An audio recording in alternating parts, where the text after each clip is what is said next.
Hello, this is Adil and you are watching official channel of Premier International Consultants. Australian immigration ने ये ऐलान किया है कि अब हम विज़िट वीज़ा पे नो फर्दर स्टे की जो कंडीशन है उसका इस्तेमाल बढ़ा देंगे। पहले तो ये समझते हैं कि जो विज़िट वीज़ा है ऑस्ट्रेलिया का उसमें मेन स्ट्रीम्स कौन कौन सी होती हैं। उसमें सबसे पहले तो आपकी टूरिज्म की स्ट्रीम आती, उसके बाद आपका बिजनेस विजिट वीज़ा हो सकता है, फैमिली स्पॉन्सर्ड वीज़ा हो सकता है। अब ये जो नो फर्दर स्टे वाली कंडीशन है, ये पहले जो फैमिली स्पॉन्सर्ड वीज़ाज होते थे, यानी आपका वहाँ पे कोई मौजूद है और वो आपको बुला रहा है, इनवाइट कर रहा है, तो देन आपकी उस वीज़ा पे नॉर्मली ये फैमिली स्पॉन्सर्ड स्ट्रीम पे आपके ऊपर आपके जो लेटर आता है डिसीजन, उसके ऊपर एक कंडीशन ऐड करते हैं कि नो फर्दर स्टे।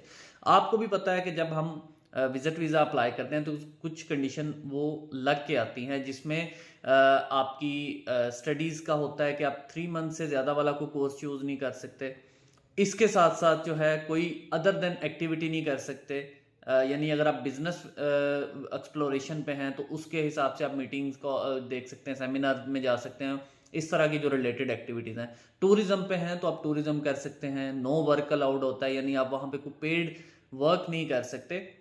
तो ये विजिट वीज़ा पे कंडीशंस लग के आती थी। अब उसमें ये होता था ख़ास तौर पे पाकिस्तान, इंडिया इंडिया का ज़्यादा लोग थे, वहाँ पे जाके उसकी कन्वर्जन करते थे, यानी कि जो विजिट वीज़ा था उसको कन्वर्ट करते थे स्टडी वीज़ा में या वर्क वीज़ा में। वर्क वीज़ा में कन्वर्जन बहुत जो मुश्किल होती है और उसमें नॉर्मली आपको बहुत सारी कंडीशंस और तरह की मीट करनी पड़ती हैं, तो वो कदरन आसान नहीं है। लेकिन स्टडी वीज़ा पे रूट बिल्कुल ओपन था कि आप वहाँ पे किसी कॉलेज यूनिवर्सिटी में एडमिशन लें, उसकी रिक्वायरमेंट पूरी करें और आप अपना स्टडी वीज़ा जो सब क्लास 500 वीज़ा है वो आप लॉन्च कर सकते थे।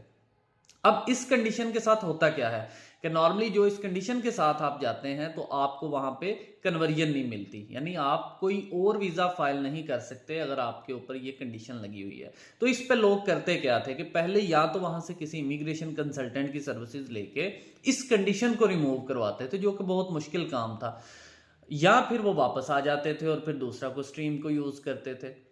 अब जो टूरिज्म और बिजनेस स्ट्रीम्स वाले लोग थे वो मैक्सिमम इसका यूज कर रहे थे उसकी कन्वर्जन में स्टडी वीजा में। इंडियन स्टूडेंट्स का जो डाटा है ऑस्ट्रेलियन इमिग्रेशन के पास, मोर देन 75% इंडियन जो टूरिज्म स्ट्रीम पे जाते थे वो वहां पे जाके स्टडी वीजा में कन्वर्ट करवाते थे।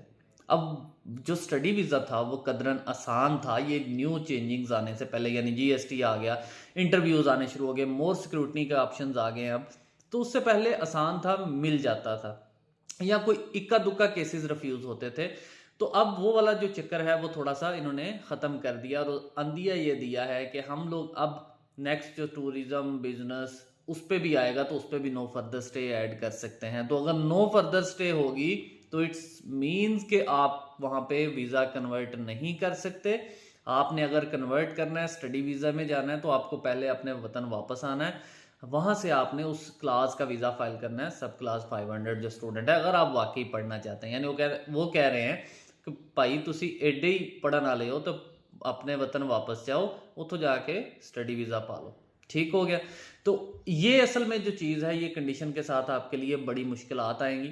जो लोग इस वीज़ा को अप्लाई करते हैं, जो भी लोग आपको ये वीज़ा लेके देते हैं, इनविटेशंस पे ले देते हैं, सेमिनार्स पे ले देते हैं, किसी और पे भी, और आपको ये बताते हैं आप जाके स्टडी पे कन्वर्ट कर लें, तो अब इन बातों में आपने नहीं आना।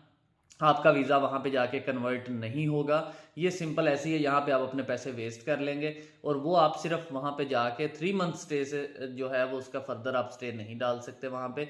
आपको वहाँ पे ना तो कोई कॉलेज या ना यूनिवर्सिटी को एडमिशन नहीं देगा।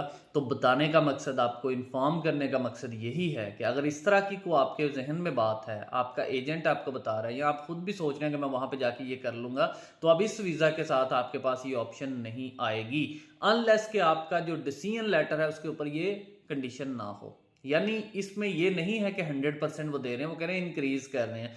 तो हो सकता है 80% पे वो लगा दें, यानी 100 एप्लीकेशन जाए उसमें 80 के साथ नो फर्दर स्टे आ जाए, 20 के साथ ना आए। तो ये डिपेंड करता है, ये इमिग्रेशन डिसाइड करेगी कि किस पे नो फर्दर स्टे लगानी है और किस पे नहीं लगानी। आइडियली 35 से बिलो जो भी विजिटर वीज़ा अप्लाई करेगा उस पर ये नो फर्दर स्टे लगा देंगे, क्योंकि उसी बंदे के ज़्यादा चांस है कन्वर्जन में जाने के, स्टडी वीज़ा पे जाने पे।